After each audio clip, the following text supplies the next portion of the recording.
আলহামদুলিল্লাহ, সমস্ত প্রশংসা মহান আল্লাহ পাকের, যে আল্লাহ সুবহানাহু তাআলা আমাদেরকে জিলহজের তৃতীয় জুমায় দুনিয়ার সমস্ত কর্মব্যস্ততা থেকে আলাদা করে জুমার দিন জুমার নামাজ আদায় করার নিয়তে জামে মসজিদে আসার মতো বসার মতো তৌফিক দান করেছেন। এর জন্য আল্লাহ পাকের দরবারে শুকরিয়া আদায় করি, আলহামদুলিল্লাহ।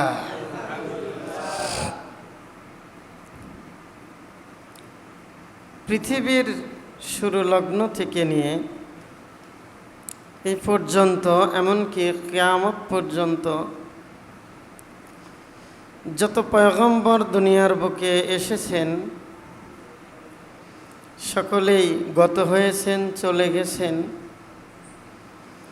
মহান আল্লাহ পাক প্রত্যেকটা পয়গম্বরকে কিছু দায়িত্ব এবং কর্তব্য দিয়ে দুনিয়ায় পাঠিয়েছিলেন। সেই দায়িত্ব এবং কর্তব্যগুলো কি ছিল? সূরাতুল বাকারার 129 নম্বর আয়াত, ইবনে জারির, ইবনে কাসির তাফসিরে মারিফুল কোরআন যতগুলো তাফসির খুলে দেখবেন এই আয়াতের তাফসির করেছেন যে আল্লাহ পাক পয়গম্বরদেরকে 4টি কর্মসূচি দিয়েছিলেন: দাওয়াত, তালিম, তাজকিয়ায়ে নফস, জিহাদ ফি সাবিলিল্লাহ। 4টা কর্মসূচি প্রত্যেকটা পয়গম্বরের ছিল।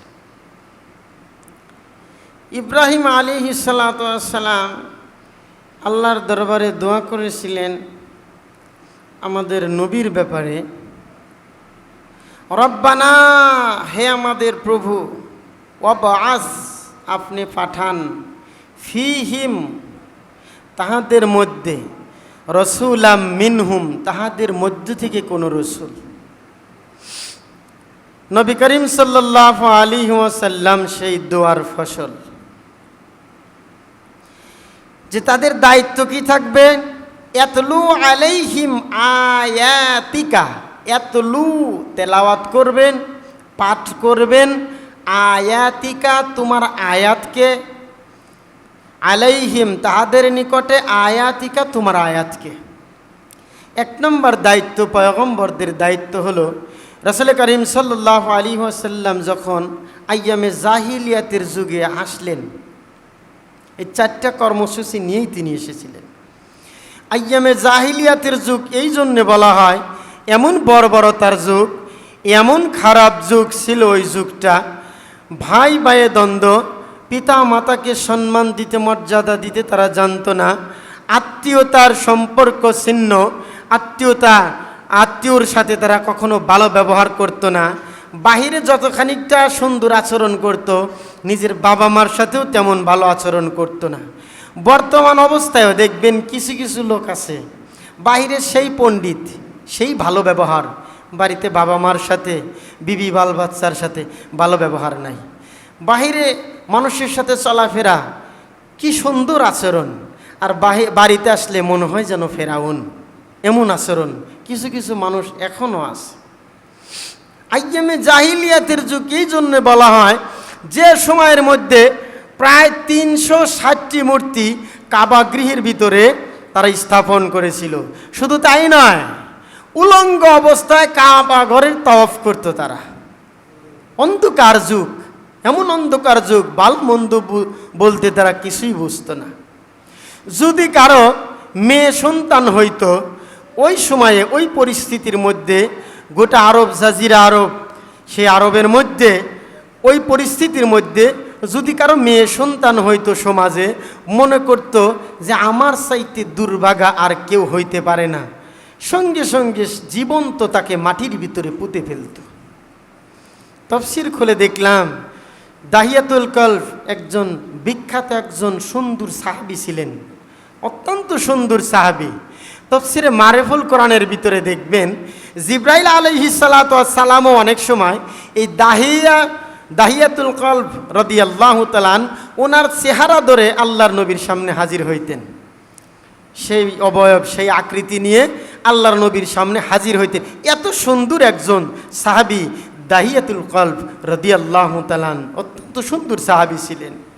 ওনার জীবনী খুঁজলে দেখা যায় এই দাহিয়াতুল কলব রাদিয়াল্লাহু তাআলা যেদিন রাসূল করিম সাল্লাল্লাহু আলাইহি ওয়াসাল্লামের সামনে মুসলমান হতে আসলেন, কালেমা পড়ার জন্য আসলেন, দ্বীন ইসলামের সুশীতল ছায়াতলে জায়গা নেওয়ার জন্য যখন তিনি আসলেন, রাসূল করিম সাল্লাল্লাহু আলাইহি ওয়াসাল্লাম বললেন, দাহিয়ারে এই কালেমা পড়ো, কালেমা পড়লে আল্লাহ রব্বুল ইজ্জাত তোমার জীবনের সমস্ত গুনাহগুলো, কুফরি হালাতে যত গুনাহ করেছো সমস্ত গুনাহগুলো আমার আল্লাহ পাক মাফ করে দিবেন। চিৎকার মেরে বলেন সুবহানাল্লাহি ওয়া বিহামদি। কোনো অমুসলিম যদি মুসলমান হয়, কোনো হিন্দু, কোনো খ্রিস্টান, কোনো বৌদ্ধ, অন্য ধর্মাবলম্বী যখন সে মুসলমান হবে, এই কালেমার সুশীতল ছায়ার তলে যখন চলে আসবে, কালেমা পড়ার সঙ্গে সঙ্গে পূর্ববর্তী সমস্ত গুনাহ আল্লাহ পাক সঙ্গে সঙ্গে তার মাফ করে দিবেন, সঙ্গে সঙ্গে মাফ করে দিবেন, কারণ সে না বুঝে করেছে। দাহিয়াতুল কলব রাদিয়াল্লাহু তাআলা যখন আসলেন, আল্লাহর নবী বললেন, দাহিয়ারে কালেমা পড়লে আল্লাহ পাক তোমার জীবনের সমস্ত গুনাহ খাতাগুলো আল্লাহ মাফ করে দিবেন।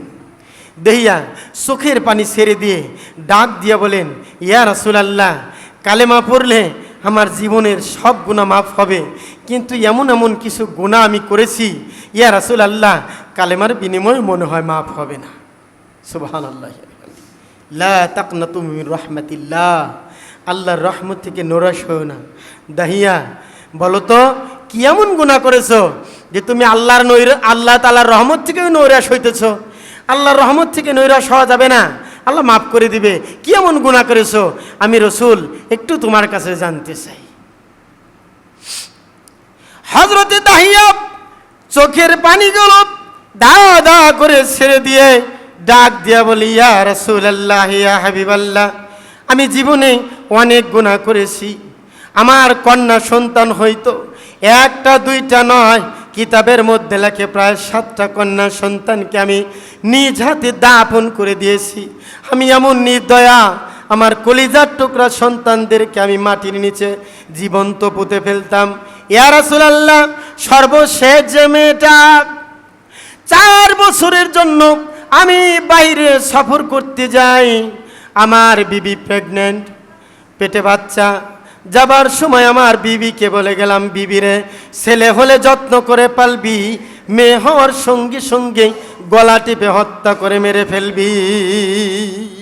আইয়ামে জাহিলিয়াতের তো কেমনি হয় নাই।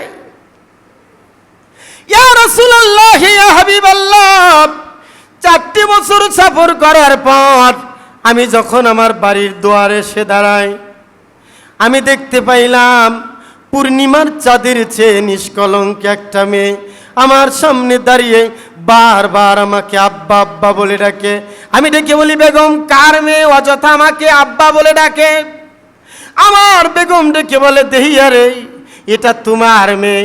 যাবার সময় তুমি বলেছিলে ছেলে হলে যত্ন করে পালতে, মেয়ে হলে গলা টিপে হত্যা করে দিতে। আমি মা হইয়া মেয়ের গলা টিপে হত্যা করতে পারি নাই, তার কারণ নজর করে দেখো তোমার চেহারা তোমার মেয়ের চেহারার মধ্যে কোনো বেশ কম নাই। এত সুন্দর করে আল্লাহ পাক বানাইছে, এত সুন্দর টুকটুকে মেয়ে। আমি মা হইয়া, আমি গর্ভধারিণী মা, আমি পেট থেকে বের করেছি, আমি 10 মাস 10 দিন কষ্ট করেছি, আমি ডেলিভারির পেন সহ্য করেছি। আমি কেমন করে আমি তার গলা টিপে হত্যা করতে পারি? এটা হতে পারে? মা কোনো দিন সন্তানের গলা টিপে হত্যা করতে পারে? আমি মা হইয়া কিছুতেই এটা পারি নাই। একবার চেয়ে দেখো তোমার চেহারা তোমার মেয়ের চেহারার মধ্যে কোনো বেশ কম নাই। এই জন্যে আমি মা তার নাম রেখে দিয়েছি জামিলা। জামিলাতুন শব্দের অর্থ হলো সুন্দরী। দেহিয়া বলে, ইয়া রাসূলুল্লাহ, আমি নিষ্ঠুর বাপ। জামিলাকে সঙ্গে করে নিয়ে আমি রওনা করলাম। জামিলার মাকে বললাম, ওকে গোসল করিয়ে দাও, সুন্দর করে কাপড় পরাইয়া দাও, ভালো পোশাক পরাইয়া দাও, ভালো ভালো খানা খাওয়াইয়া দাও, আমি ওকে নিয়ে একটু ঘুরতে যাব। জামিলার মা মনে করেছে হয়তো এই মেয়েটাকে সে মারবে না, হত্যা করবে না। দেহিয়া ডাক দিয়া বলি ইয়া রাসূলুল্লাহ, আমি আগে আগে যাই, আমার বাচ্চা মেয়ে জামিলা আমার পিছনে পিছনে যায়। বহু দূর পাহাড়ের পার্শ্বে পাদদেশে গিয়ে আমি উপস্থিত হলাম। আমার মেয়ে ডেকে ডেকে বলে, বাবা এত দূর পাহাড়ে এত দূর আমাকে কেন নিয়ে আসলে? দাহিয়া বলে, ইয়া রাসূলুল্লাহ, আমি নিজ হাতে গর্ত করতেছিলাম, নিচে থেকে ধুলা বালিগুলো ছিটে আমার মাথায় আমার শরীরে লাগতেছিল।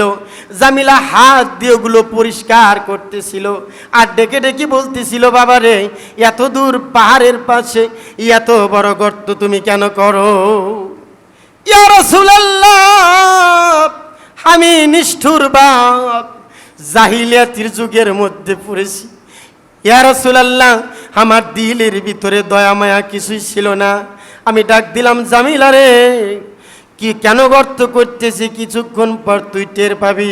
আমার জামিলা দূরে খেলা করতেছিল, গর্ত যখন হয়ে যায় ডাক দেয়, জামিলা আয় আয় দেখা যা গর্তের ভিতরে কি দেখা যায়। জামিলা দৌড়ে এসে গর্তের কিনারে দাঁড়ালেন। দেয়া ডাক দিয়া বলে, ইয়া রাসূলুল্লাহ, আমার বাচ্চা মেয়েটা গর্তের দিকে তাকিয়ে ডাক দিয়া বলে, বাবা গর্তের মধ্যে তো আমি কোনো কিছু দেখি না। ইয়া রাসূলুল্লাহ, আমি নিষ্ঠুর বাপ, জামিলাকে পিছন দিক থেকে ধাক্কা দিয়ে আমি তাকে গর্তে ফেলে দেই। কত খানিকটা নিষ্ঠুর ছিল, কাঁদতেছিল, আল্লাহর নবীও কাঁদতেছিল ঘটনা শুনে। ইয়া রাসূলুল্লাহ, ইয়া হাবিবাল্লাহ, আমি পাথর চাপা দিতেছিলাম, আমার জামিলা দুটি হাত উপরের দিকে বাড়িয়ে ডাক দিয়ে বলে, বাবা কেন তুমি আমার উপরে পাথর চাপা দিচ্ছ? ও বাবা, আর পাথর চাপা দিও না, আমার সহ্য হচ্ছে না। বারবার মাকে বলতাম, মা কবে আসবে বাবা? এক নজর আমি তোমাকে দেখার জন্য চাতক পাখির ন্যায় রাস্তার দিকে তাকিয়ে থাকতাম। ও বাবা, আমি জানতাম না তুমি আজরাইল হয়ে আসবা। বাবারে, আমি দেশান্তরী হয়ে যাব, জীবনে কোনো দিন তোমাকে মুখ দেখাবো না, আমি এলাকায় ভিক্ষা করে খাবো, বাবা বলে কোনো পরিচয় দেব না, মেয়ে বলে কোনো দিন তোমাকে পরিচয় দেব না।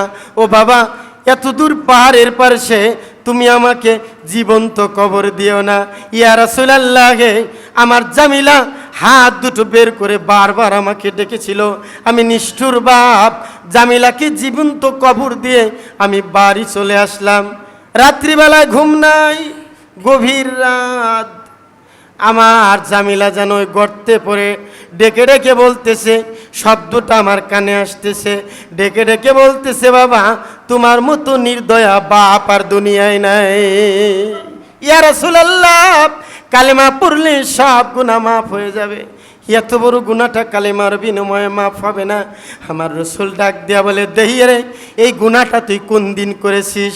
যেদিন তুই কাফির ছিলি, মুশরিক ছিলি, হক আর বাতিলের মধ্যে তমিজ করার মতো, পার্থক্য করার মতো তোর কোনো শক্তি ছিল না। দেহিয়ারে, এখন যখন কালেমা তুমি পড়ে নেবে, আল্লাহ পাক এত বড় গুনাহটা তোমার মাফ করে দিবে। দেহিয়া বলি, ইয়া রাসূলুল্লাহ, তাহলে আর দেরি না, আমাকে কালেমা পড়িয়ে দিন, লা ইলাহা ইল্লাল্লাহু মুহাম্মাদুর রাসূলুল্লাহ।